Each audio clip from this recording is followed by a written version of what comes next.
여러분 안녕하세요. 두 번째 시간 입문 과정 진행하도록 하겠습니다. 자, 지난 시간에 저희가 진행했던 것 한번 여러분들이 상기를 해보시죠. 자, 첫 번째 저희는 문장 논리에 대해서 다뤘습니다.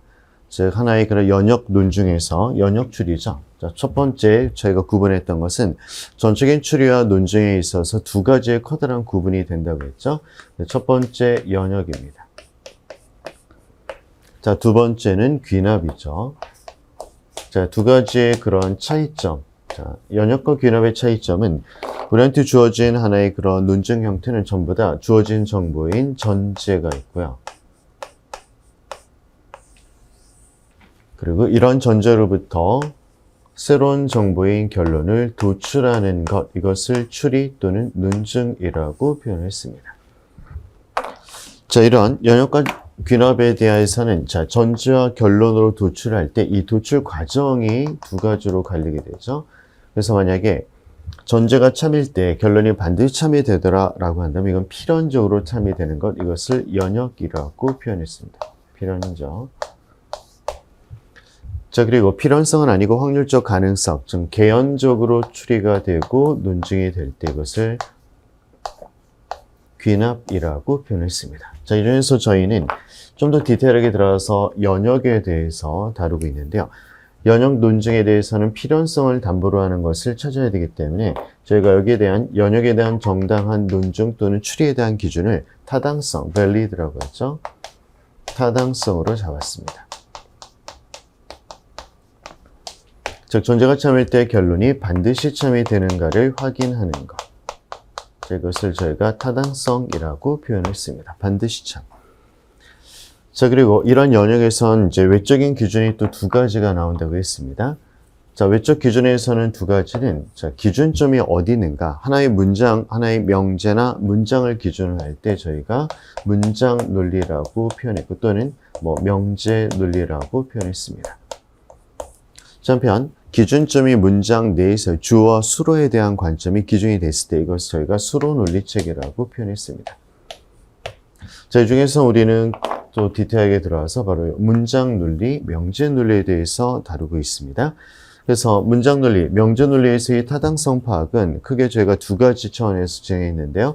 먼저 진리표를 활용한 방식. 근데 진리표 활용한 방식은 너무 경우의 수가 많고 그 다음에 명제가 3개 이상일 때는 굉장히 좀 비현실적인 그런 부분이 있어서 저희가 좀 더 효율적인 관점에서 들어오는 내용으로서 추론 규칙을 활용한 문제 해결을 다뤄봤습니다.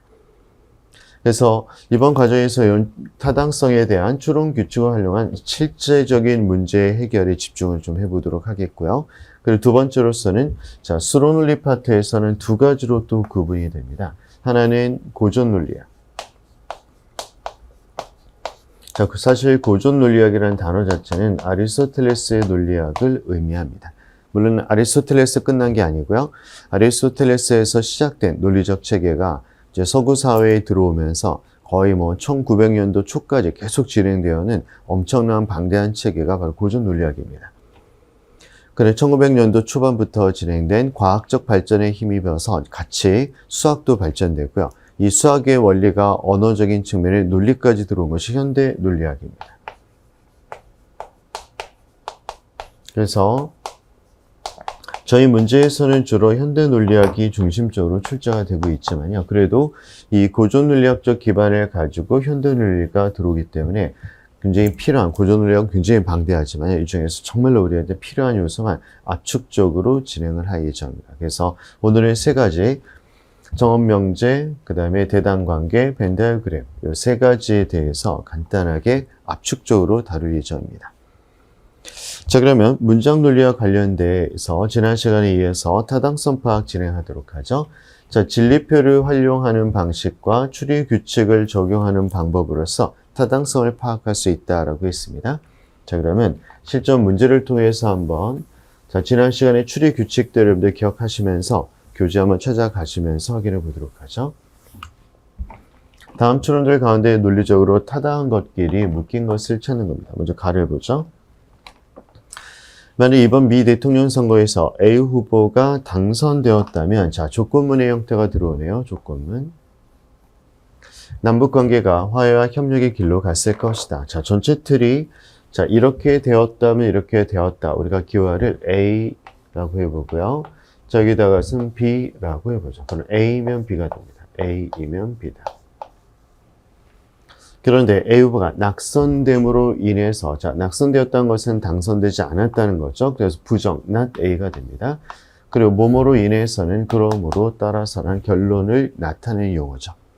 따라서 not A다. 따라서 남북관계는 화해 협력의 길로 가지 못할 것이다. 화해와 협력의 길로 갔다가 B니까 여기서 not B가 되겠죠. 자, 여러분들, 요 논증의 틀은 가만 보니까 그렇습니다. 부정론법을 활용을 하고자 했지만은 위치가 바뀌었네요. 전건이 부정되면 안 되죠. 후건이 먼저 부정, 두 가지가 바뀌어야 됩니다. 자, 이런 형태의 오류 형태를 저희가 전건 부정의 오류라고 표현했습니다. 전건 부정의 오류가 됩니다. 오류. 자, 나를 보죠. 만일 그가 진심으로 그녀를 사랑한다면, 자, 조건문이죠. 그는 그녀와 결혼할 것이다. 자, 이번엔 P로 해보죠. P면은 Q이다. 그가 양가의 강한 반대에도 불구하고 그녀와 결혼을 한 것으로 봐서, 자, 결혼을 했다 되니까 뒤에 있는 우리가 P, Q로 했을 때 Q가 먼저 왔네요. 뭐뭇으로 봐서는 결론 지시하죠. 따라서 Q가 먼저 옵니다. 따라서 그녀를 진심으로 사랑하는 게 틀림없다. P가 됐죠. 자, 논리적 측면을 가동을 하면 역시 위치가 바뀌었네요. 긍정에 대해서는 전건이 먼저 긍정돼야겠죠. 그래서 이런 오류를 저희가 후건이 긍정된 오류자에서 후건 긍정의 오류라고 표현하죠. 따라서 타당하지 못한 논증에 해당됩니다. 자, 다를 보죠. 그녀는 대학을 졸업한 후에, 자, 여러분들 이제 문장 표현에서 주의할 것은요. 실제 사건 자체의 선후 관계를 표현하는 건지 아니면은 가정적인 상황을 얘기한 건지는 구분하셔야 돼요. 자, 대학을 졸업한 후에 대학원에 진학하든가 취직을 하게 되면 결국 이것은 대학을 졸업한다면 조건과 가정적 상황이죠. 그리고 뭐뭐 하든 간의 선언문입니다. 자, 그래서 A, 자, 대학을 졸업한다. A이면은 가로치고 B 또는 C다로 귀화시킬 수 있습니다. 저기 B, C, A입니다. 그런데 그녀가 취직을 안 한 것으로 봐. 취직한다를 C로 잡았죠. 따라서 부정이니까 not C가 되고요. 뭐뭇으로 봐는 결론 지시합니다. 그래서 여기서 not C를 적어주고요. 결론. 그녀는 대학을 졸업하지 않았을 것이다. 대학 졸업 A니까 not A다라고 귀화시켜주면 되겠죠. 결국 여기서는 전건이 결론적으로 부정되기 위해서 하나의 부정론법을 사용했다는 것을 알 수 있는데요. 자, 부정론법이 사용되기 위해서는 자, 우선 후건 자체가 부정이 되어야 하는데 후건이 복합명제네요. 자, 저희가 부정을 할 때는 전체 부정이라고 했죠. 따라서 후건 전체가 부정돼야 되기 때문에 B 또는 C 전체가 부정, not B. 자, 여러분들 여기서는요. B 또는 C가 아니다. 자, B 또는 C는 적어도 하나가, 자, 둘 중 적어도 하나가 참이다라는 성립한다는 개념인데요. 이게 부정되면은 둘 모두가 아니라는 게 되죠. 그렇습니다. 전체 부정은 둘 모두가 아니다가 됩니다. 따라서 B도 C도 아니다니까 B도 아니고 not B이고 그리고 C도 아니다. 그렇습니다. 여기서는 두 개 모두가 아니라 연원의 개념이 들어오게 되죠. 사실 이러한 문장은 저희가 드모르간 법칙이라고 합니다. 저희가 이제 기본 강의 때 들어갈 내용인데 미리 자, 둘 중 적어도 하나를 부정하니까 둘 모두 아니다. 그래서 어떻게 됐죠? 각각의 부정하고 기호는 바뀌었죠. 이것은 이제 하나의 드모르간의 법칙이라고 합니다. 여러분들이 뭐 집합론에서 고등학교 때 한번 배웠던 그런 내용이죠. 즉, 이 뜻은 후건이 부정되기 위해서는 B도 C도 모두 다 부정이다라는 것을 증명을 해줘야 돼요. 그런데 C 하나만 부정돼 있죠. 따라서 B의 부정 여부에 대해서는 도저히 저희가 확인할 수 없습니다. 따라서 이게 있어야지 필연적으로 반드시 not A가 도출되는데 이것만 가지면 필연적인 도출이라고 볼 수가 없게 되죠. 그래서 다 역시 타당하지 못한 논증에 해당됩니다. 자, 결과적으로는 그렇습니다. 라와 마가 답임을 바로 확인할 수 있게 되겠죠. 자, 나 그럼 맞죠? 타당성. 자, 이게 타당한 논증인지를 한번 확인해 보도록 하죠. 랍니다. 그들은 비바람이 치면, 자, 일단 조건문입니다. 등산을 하지 않기로 약속했다. 부정이네요. 자, 이때 주의할 사항이 있습니다. 이 비바람이라는 명제, 비바람이 친다는 것은 사실은 복합적인 명제로서 자, 비도 오고 바람도 분다라는 것을 의미하게 됩니다. 자, 따라서 저희가 기화시킬 때는 각각의 명제화 시켜야 돼요. 즉, 비, A, 바람, B. 그리고 등산을 C로 표현을 하게 되면요. 그러면, 자, 라의 경우 A, B가 오고, 그리고 바람도 불었다, B가 됩니다. 자, 그럼 등산을 하지 않는다 부정이죠. not C다. 이렇게 기화를 시켜야 됩니다. 자, 이게 좀 함정이었죠. 그런데 그들이 등산을 강행한 것으로 봐서 등산을 했다라는 거죠. 씁니다. 자, 뭐뭐로 봐서는 결론 지시어죠. 따라서라는 결론 지시어. 뒤에 내용을 보니까 비가 오지 않았거나 저희가 비가 온다를 A라고 잡았죠.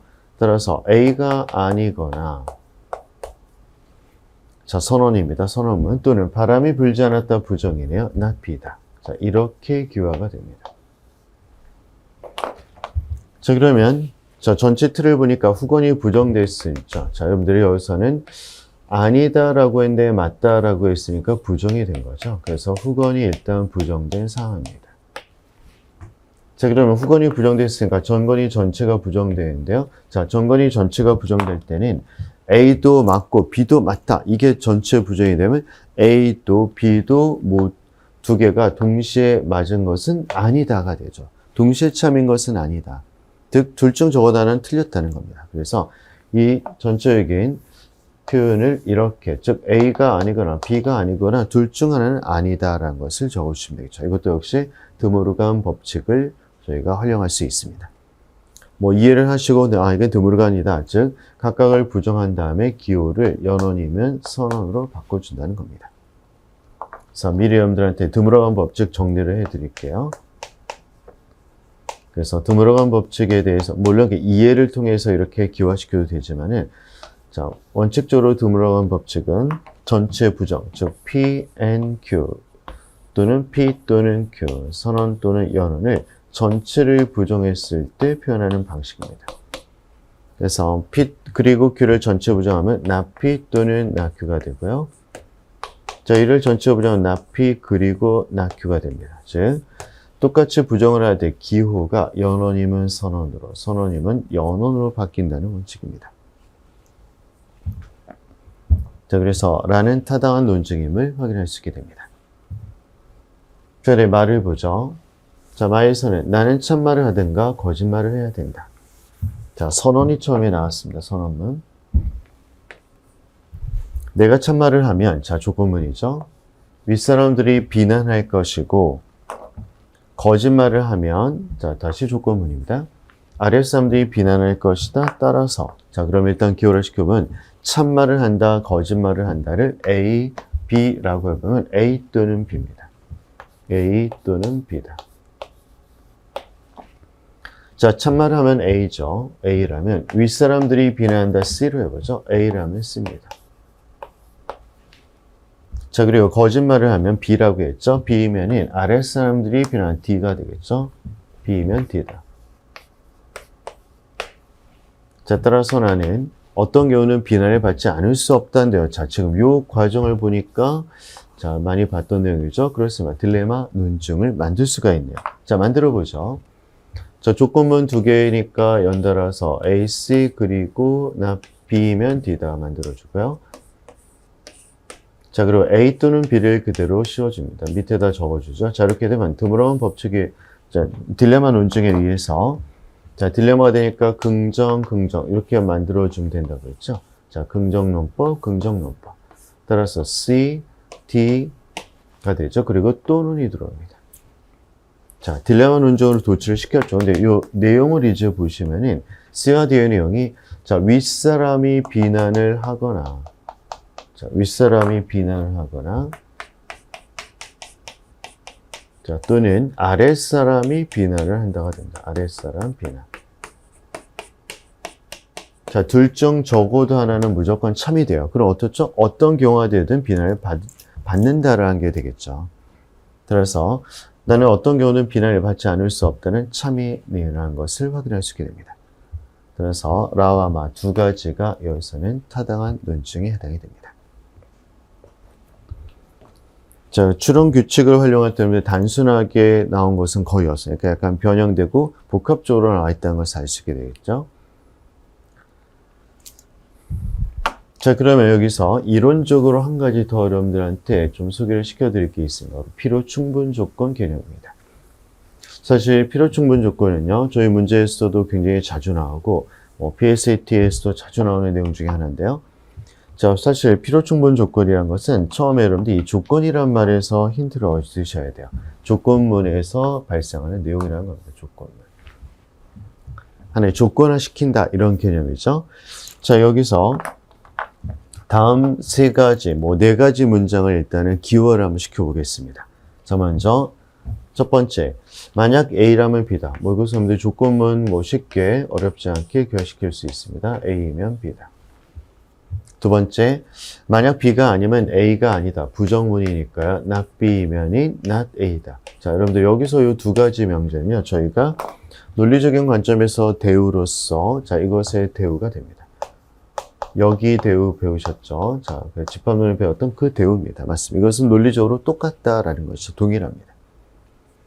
컨트라포지션이라고 해서 이환이라고 번역이 되기도 하지만 저는 수학에선 대우라고 얘기하는 것이죠. 논리적으로 똑같습니다. 논리적으로 동일한 것을 동치관계라고 하고요.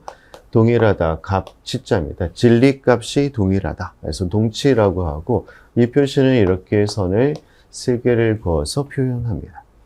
그래서 1번과 2번은 동치관계입니다. 다음에 3번. 자, 요거 이제 주의하셔야 돼요. 세 번째에서는, 자, 오직 B일 때만 A다. 이 표현은요. 자, 2번을 볼까? 2번에서. B가 아니면 A는 참이 될 수가 없습니다. 그럼 A가 참이 될 수 있는 경우는 언제죠? 오직 B가 참일 때만 가능하다는 것이죠. 그래서 여기서부터 2번에서부터 오직 B일 때에만 A다라는 것을 도출할 수 있게 됩니다. 따라서 이것 두 개도 역시 동치 관계입니다. 아셨죠? 여러분들 이거는 아마 시험 때까지는 꼭 기억을 잘 하셔야 돼요. 시험 문제에 자주 나오는 패턴, 논리 퍼즐에서 나올 수 있는 내용. 오직 B일 때만 A다는 결국 B가 아니면 A가 아니다랑 동치다. 그럼 기화를 시키면 그렇습니다. 이렇게 기화되거나 또는 대우명제 똑같으니까 이렇게 기화됩니다. 그래서 직접적으로 얘를 조건문으로 바꾸겠다면 어떻게 되죠? 그렇습니다. 위치가 바뀌어서 조건문이 된다는 거예요. 아시죠? 이거 좀 기억을 잘 하셔야 된다는 얘기죠. 자, 요 세 가지에서 여기에서 A에 해당되는 것. 자, A에 해당되는 것은 이 A는 B가 참이기 위한 충분 조건이다라고 표현합니다. 충분 조건입니다.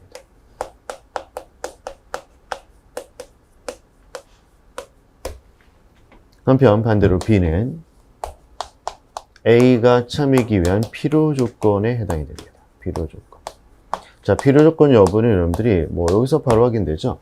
B가 아니면 A가 될 수 없으니까 반드시 있어야 된다라는 겁니다. 그래서 필요 조건을 확인할 수 있는데요. 한편 충분 조건은 자, A는 B다가 참인 상태에서 A가 참입니다. 자, 조건문이 참여해서 전건이 참여, 후건은 반드시 참이 될 수밖에 없죠. 즉, B가 참이 되기 위해서 A가 참이라는 것은 아주 충분한, 당연히 되는 조건이라는 뜻입니다. 자, 필요 충분 조건 개념은 여기까지입니다. 다른 거 고민할 필요가 전혀 없는 사항입니다. 여기까지만 확인하시는데요. 자, 한편 네 번째 문항을 보니까 네 번째에서는 자, 만약 A라면 그리고 오직 A일 때만 B이다. 자, 사실 두 개의 문장이죠. 그리고 즉 A라면 B이다. 자, 교화시키면은 A이면 B이답니다. 두 번째, 자, 그리고 오직 B일 때만 A답니다. 자, 오직 B일 때만 A다 위치 바꿔서 조건문이라고 했죠. 그래서 B이면 A다임을 확인할 수 있게 되죠. 자, 두 가지가 합쳐졌다란 말에서 보통의 논리학에서는 이런 것을 A면 B도 성립을 하고 B면 A도 성립한다라고 해서 biconditional, 쌍조건문이라고 해서 두 가지를 양쪽 화살표를 긋습니다.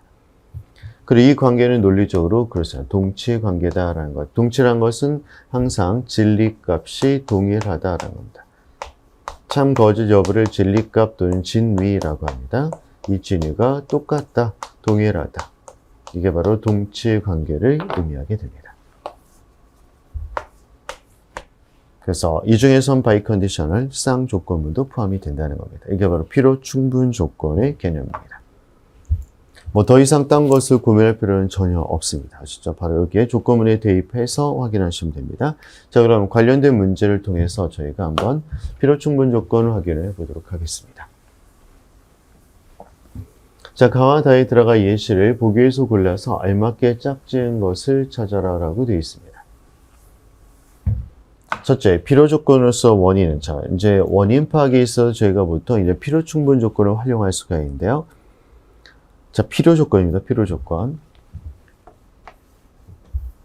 어떤 결과의 원인이 없었다면 조건, 그 다음에 그 결과도 없다라는 말로 표현할 수 있다.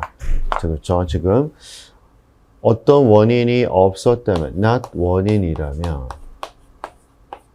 그러면 결과도 없다, not 결과다. 자, 이렇게 해서 원인을 파악하고 증명하는 것, 이것을 필요 조건으로서의 원인 파악이라고 얘기를 합니다.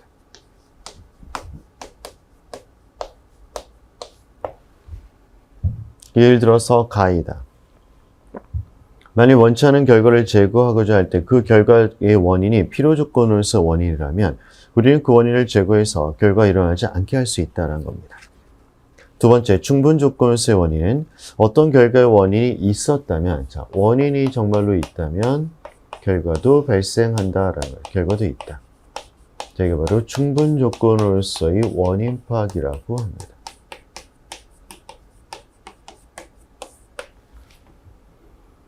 예를 들어 나이다. 자, 지금 가에 들어갈 것은 그래서 필요 조건에 대한 사례고요. 나에 들어갈 것은 충분 조건의 사례가 되겠네요. 만일 특정한 결과를 원할 때 그것의 원인이 충분 조건으로서의 원인이라면 우리는 그 원인을 발생시켜 그것의 결과가 일어나지 않게 할 수 있다. 자, 세 번째, 필요 충분 조건으로서의 원인은 어떤 결과의 원인이 없다면 결과는 없고 동시에 원인이 있다면 결과도 있겠죠. 두 가지를 합친 게 필요 충분 조건의 원인입니다. 두 가지를 모두 합친 거죠. 충분 조건. 그래서 아까 저희가 네 번째에서 A와 B의 관계는 서로 간의 필요 충분 조건이 된다라는 겁니다. 예를 들어서 다이다. 저기서 이제 다가 들어가야겠고요. 필요 충분 조건에서의 원인의 경우 원인을 일으켜서 결과를 일으키고 원인을 제거해서 어떠한 결과도 제거할 수 있다. 자, 여기에 관련된 사례를 찾아보라는 게 저희 문제입니다. 자, 기억부터 확인해 보죠. 물체의 속도의 변화 원인은 힘을 가하는 것이다. 자, 물체의 힘이 가해지면 원인이 있으면 물체의 속도가 변하고, 자, 원인이 있으면 결과가 발생합니다. 자, 그럼 충분 조건이죠. 근데 또 물체의 힘이 가해지지 않는다면, 원인이 없다면, 자, 물체의 속도는 변하지 않는다, not 결과다. 이건 필요 조건이죠. 따라서 충분 조건, 필요 조건이 모두 나왔으니까 기억의 살은 필요 충분 조건인 다에 해당되는 것을 알 수 있게 됩니다. 니은, 뇌염목에 물리는 것은 뇌염 발생의 원인이다. 뇌염목에 물린다고 해서 언제나 뇌염에 걸린 것은 아니다. 저 이것은요. 원인이 있다고 해서 항상 결과가 발생하는가? 그렇지는 않다는 겁니다. 이건 아니다. 그럼 충분 조건은 일단 아니겠죠? 하지만 뇌염에 물리지 않으면 원인은 발생하지 않는다. 그렇죠. 원인이 없으면 결과가 발생하지 않습니다. 그래서 원인에 해당하는 뇌염모기를 박멸한다면 뇌염 발생을 막을 수 있다니까 필요 조건으로서의 원인 파악, 자, 가에 해당되겠죠. 니은입니다. 디귿 콜라병이 총알에 맞는 것은 콜라병이 깨지는 원인이다. 콜라병을 깨뜨리는 원인은 콜라병을 맞추는 총알 이외에도 다양하다. 누군가 던진 돌도 콜라병을 깨뜨릴 수 있다. 하지만 콜라병이 총알에 맞는다는 것은 깨진다. 그건 분명하다. 충분 조건이죠. 원인이 있다면 결과는 분명히 발생한다는 것이죠. 따라서 디귿이 나에 해당됩니다. 그래서 이렇게 원인 파악으로서의 필요 충분 조건도 은근히 좀 나오고 있는 판단인데요. 여러분들 이것은 이제 사실은 인과적 가설에 대한 평가 부분을 할 때 자주 또 언급이 되는 내용이기도 합니다. 그래서 이 부분은 나중에 저희가 이제 인과적인 가설을 평가할 때 다시 한번 다뤄보도록 하겠고요. 여기서는 필요 충분 조건에 대해서만 확인해 봤습니다. 자, 그러면 자, 앞에서 했던 이 원리들, 여러분들 추리 규칙, 그 다음에 진리표, 필요 충분 조건 개념을 한번 전반적으로 다뤄봤는데요. 자, 이제 실전 연습 한번 해보도록 하겠습니다. 자, 실전에 접근할 때는 첫 번째 문장을 기호하는 게 가장 중요하죠. 의외로 여러분들이 진리표나 추론 규칙을 활용해서 타당성을 파악하는 이 과정 자체는 크게 어렵지 않게 접근이 되는데 오히려 문장 기호화에서 혼동이 될 수 있는 게 굉장히 많습니다. 그래서 문장의 기호화 철저하게 진행한다 생각하시고요. 자, 첫 번째 문제부터 보도록 하겠습니다. 자, 첫 번째는 그렇게 어렵지 않은 내용이었습니다. 전제가 참일 때 결론이 반드시 참인 논증을 펼치는 사람. 자, 반드시 참이니까 타당한 논증을 찾아라 합니다. 타당한 논증. 자, 영의를 보죠. 갑이 A 부처의 발령을 받으면, 자, 조건문입니다. 을은 B 부처의 발령을 받아. 그런데 갑, 을이 B 부처의 발령을 받지 않았어. 부정이 됐죠. 이렇게 되면 후건을 부정하게 되죠. 그러므로 갑은 A 부처의 발령을 받지 않아. 결국 여기서는 P면 Q다에서 나 Q이니까 나 P이다. 그렇죠. 부정 논법으로서 타당하죠. 그래서 영의는 타당한 논증입니다. 철수. 갑이 A 부처의 발령을 받으면 을도 A 부처의 발령을 받아. 조건문이죠. 그런데 을이 B 부처가 아닌 A 부처의 발령을 받았어. 자, 을이 A 부처 발령 받은 게 나왔죠. 따라서 갑은 A 부처의 발령을 받았어. 사실 이것은 자, P면은 Q이다 해서 Q가 먼저 온 거죠. 그래서 P가 된다. 이것은 긍정론법에서 오류가 됐죠. 후건 긍정의 오류라고 표현했습니다. 그래서 후건 긍정 오류입니다. 따라서 타당하지 못한 논증이 되겠죠.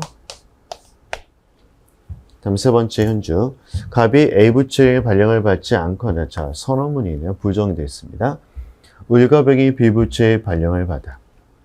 그런데 갑이 A 부처의 발령을 받았어요. 자, 부정에서 긍정이 됐죠. 저 여기서는 이렇게 하는 거예요. not A 또는 C다. 자, 그걸 한꺼번에 다 보죠. B다라고 했죠. A, B, C의 혼동이 되니까 P로 해보겠습니다. not P 또는, 자, 이거 한꺼번에 Q라고 해보죠. Q이다.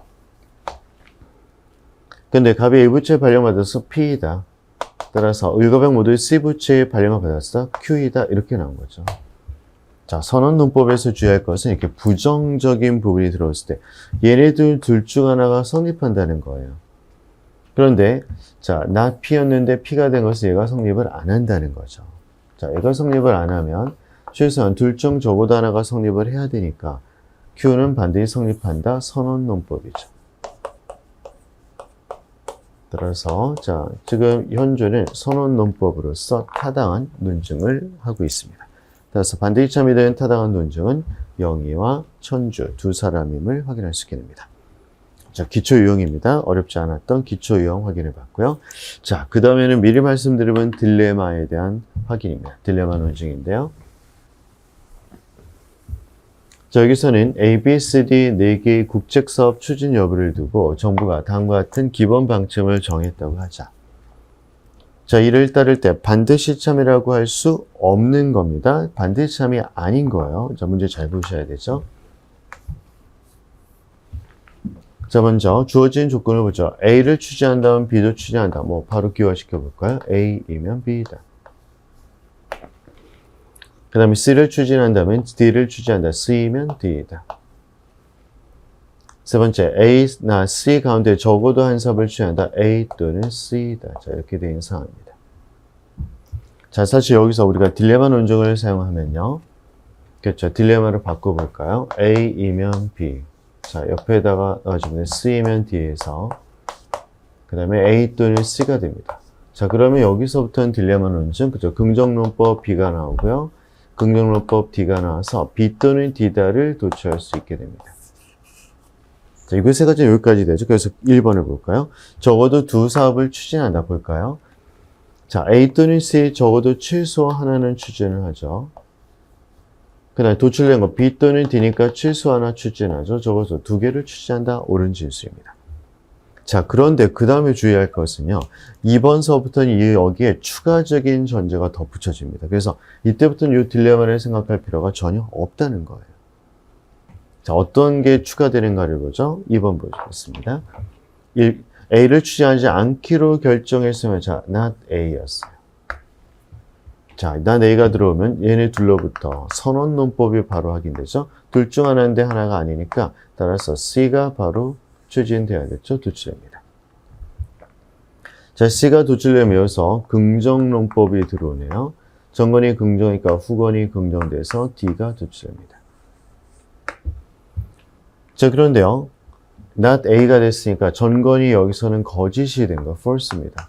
그럼 전건이 거짓이면 조건은 무조건 참여되기 때문에 후건은 참여돼도 되고 안 돼도 되고 알 수가 없게 되겠죠. 즉 B는 될 수도 있고 안 될 수도 있는 겁니다. 자, 여기까지 됐는데요. 취재하는 사람이 정확히 두 개다라는 말은 맞지 않게 되겠죠. 왜? B도 가능하기 때문에. 따라서 정확히 두 개다는 말은 맞지 않죠. 그래서 2번이 반드시 참이 아닌 진술에 해당됩니다. 다음에 3번. 자, 이제 또 여기 이 세 가지의 기본 열쇠에 또 추가되는 게 있습니다. B를 추진하지 않기로 결정을 했어요. 자, 여기서 B를 추진하지 않기로 결정이 됐습니다. not B입니다. 자, B가 아니다라고 한다면 후건이 부정됐죠. 따라서 전건이 부정돼서 not A, A가 도출입니다. 자, not A가 되면 여기서 선언 논법에 의해서 C가 도출됨을 알 수 있죠. C를 추진한다 그렇습니다. 옳은 진술이죠. 자, 4번. C를 추진하지 않기로 결정했다. 자, 이번에 C를 추진하지 않기로 했습니다. 그럼 not 선언 논법에서 A가 도출되네요. 자, A가 되면 긍정 논법에 의해서 B도 도출이 돼요. 따라서 B를 추진한다. 옳은 진술임을 확인할 수 있게 됩니다. 5번. D를 추진하지 않기로 결정한다면 자, not입니다. 그러면 다른 세 사업 추진 여부도 모두 정해진다. 자, 확인해 보죠. D가 아니면 후건이 부정되니까 전건이 부정돼서 not C. 자, 하나가 부정되면은 그렇죠. 선언 논법에서 다른 하나는 긍정이 되니까 A. 자, 전건이 참이니까 후건도 참이 돼서 B. 결국 나머지 세 개도 모두 알 수 있다는 것을 저희가 추리할 수 있습니다. 따라서 5번 옳은 진술이죠. 그래서 반드시 참여하는 것은 바로 2번이 답임을 찾을 수 있게 됩니다. 자, 딜레마 논증을 처음에 딜레마만 주어진 상태에서 추리를 해서 파악하는 문제고요. 나머지는 이렇게 새로운 전제들이 좀 더 추가되는 형식, 또 굉장히 자주 나오는 문제 형식입니다. 그래서 답은 2번이 답임을 알 수 있게 됩니다. 자, 그 다음 문제에서는 여러분들이 얼핏 보면 서술형이죠. 그렇습니다. 이제 저희 문제에서 긍정 이런 문제들이 나오고 있는데요. 얼핏 보기에는 서술형이라서 그냥 읽고 이해해보자라고 접근할 위험이 있는데, 자, 그렇게 접근하면 무조건 틀리는 내용인데, 이건 정확한 표현을 할 수가 없습니다. 왜냐하면 문제에서 뭘 찾으라고 했죠? 반드시 참을 찾아라 라고 되어 있습니다. 반드시 참. 자, 우리가 좀 다른 문제는 거의 다 이제 공직 적격성 검사에서 발췌된 문항들입니다. 뭐 저희 기출로 포함이 되어 있고요. 저희 기출로 거의 유사하기 때문에 기본 유형으로서 저희가 살펴보는 겁니다. 자, 그러면 이걸 읽으실 때 그냥 읽지 말고 어떤 것은 기호를 한번 내가 시켜보겠다라고 생각하고 읽어보는 게 좋습니다. 우리는 철수, 영희, 민수 등과 같이 구체적으로 존재하는 개발자들에 대한 알을 가지고 있을 뿐 아니라, 자, 이런 개발자에 대한 알을 가지고 있다 뿐만 아니라 개발자들을 통치하는 보편자, 즉 인간 그 자체에 대한 알을 가지고 있다. 근데 사실 여러분들 여기서 기호할 때 뭐 A다, B다 하게 되면 지금 뒤에 나오는 명제가 많기 때문에 내가 뭘 A로 했는지 B로 했는지 혼동이 될 수 있어요. 그래서 이때는 기초적인 기본 개념 중심적으로 적어도 괜찮습니다. 그래서 처음에 자, 개발자라고 적어보고요. 개발자. 자, 이런 알을 가지고 있다 뿐만 아니라 연원이죠. 자, 또한 보편자도 알고 있다. 보편자라고 적어줍니다. 아셨죠? 그냥 핵심적인 용어를 적어주시면 돼요. 자, 한편 우리는 감각지각을 통해서만, 자, 아까 저희가 필요충분 조건에서 나왔던 것을 또 활용할 수 있는 게 나왔네요. 뭐뭐일 때에만, 오직 A일 때만 비단 위치 바꿔 조건문이라고 했죠. 따라서 감각지각을 통해서만 개발자에 대한 알을 가질 수 있으니까 위치를 바꿔서 조건을 만들면 개발자. 조금은 감각지각. 자, 이렇게 들어옵니다. 자, 됐죠? 요게 이제 실전에서 사용되는 방식입니다. 주의하셔야 돼요. 뭐뭐일 때만 위치 바꿔 조건만. 한편 감각지각을 알면 가질 수 있는 후천적 방식 중 하나, 감각지각을 자, 알면 후천적 방식 중 하나이다. 감각은 후천이다. 후천적. 그렇죠. 이것은 여러분들이 뭐 감각지각이 있다면 그것은 후천적이다 라고 해서 조건문에 대해서 저희가 표시할 수 있습니다. 그렇다면 보편제에 대한 알면은 어떻게 수여하게 되는 것일까? 우리가 보편제 알을 갖게 되는 방식은 선천적 방식이나 후천적 방식 중 하나이다. 자, 보편적인 것은 보편자. 자, 만약에 보편제 알을 우리가 가지고 있다면 가지고 있다고 했죠? 그때는 선천적 또는 후천적이다. 둘 중 하나는 겁니다. 또 내니까 선언이죠. 후천적이다.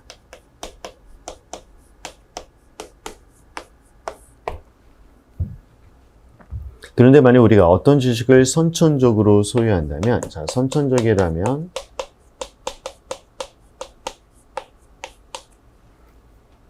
우리는 그것을 증명을 통해 정확히 파악할 수 있다. 자, 증명이라고 적어보겠습니다. 증명을 통해 파악할 수 있다. 자, 문장이 굉장히 많죠. 하지만 보편자에 대한 알면 증명을 통해서 정확히 파악할 수 없다. 자, 보편자는 증명이 아니라는 거죠. 그러니까 not 증명이라고 적어줍니다. 자, 여기서 우리가 바로 추리할 수 있는 게 되죠. 그렇죠. 왜냐하면 여기서 자, 저희가 대우명제 아까 했습니다. P명 Q다라고 했을 때, 자, 이건 위치 바꿔서 부정. 자, 부정 위치 바꾸면 대우죠. 바꿔서 조건만 하면 됩니다. 따라서 자, 이것을 대우명제를 한번 생각해 보시면요. 자, 위치 바꿔서 부정합니다. not 증명이면이 not 선천적이 되죠.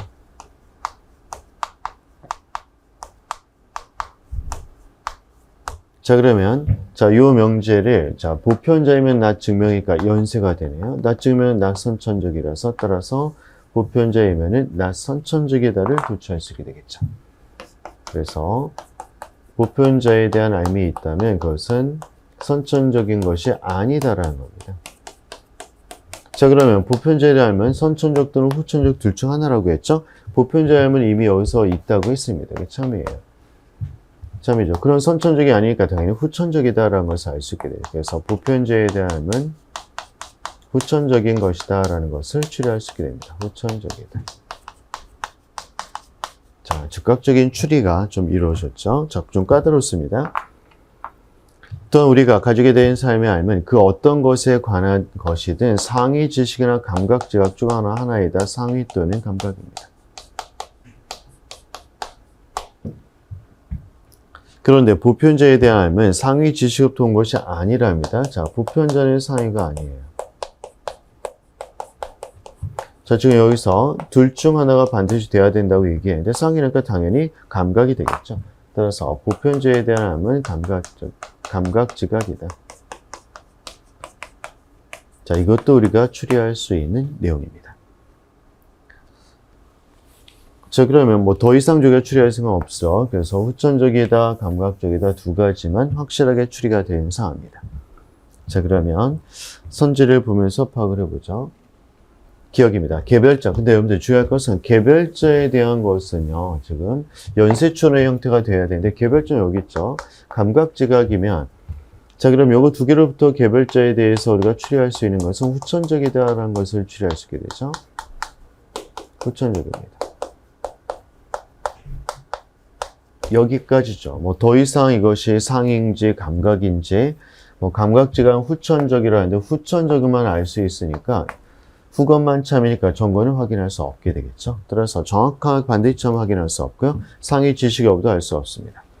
또 증명을 통해 정확히 파악된 증명은 여기 있는데요. 선천적인 증명이죠. 후천적입니다. 따라서 선천적이 아니기 때문에 증명 확인할 수 없고요. 디귿 보편자야면 후천적으로 갖게 된 우리가 추리한 바 여기 있네요. 따라서 디귿 맞습니다. 리을 보편자에 대한 알면 감각 지각부터 온 것이 여기 들어왔죠. 추리한 바. 따라서 디귿과 리을 두 가지가 답임을 찾을 수 있게 됩니다. 자, 이 문제 여러분들 어떠세요? 좀 까다롭죠? 그렇습니다. 그러니까 지문을 쭉 읽으면서 끝내는 게 아니라 읽으면서 기호화를 시키되 지금 개념이 너무 많이 나와서 저희가 핵심 개념을 한글로 표현해서 파악을 했습니다. 실전 유형입니다. 실전. 실전에서 어떤 식으로 적용되는가를 보여드렸던 약간은 높은 수준의 문제 다뤄봤습니다. 자, 그러면 잠깐 쉬고 계속해서 진행하도록 하겠습니다.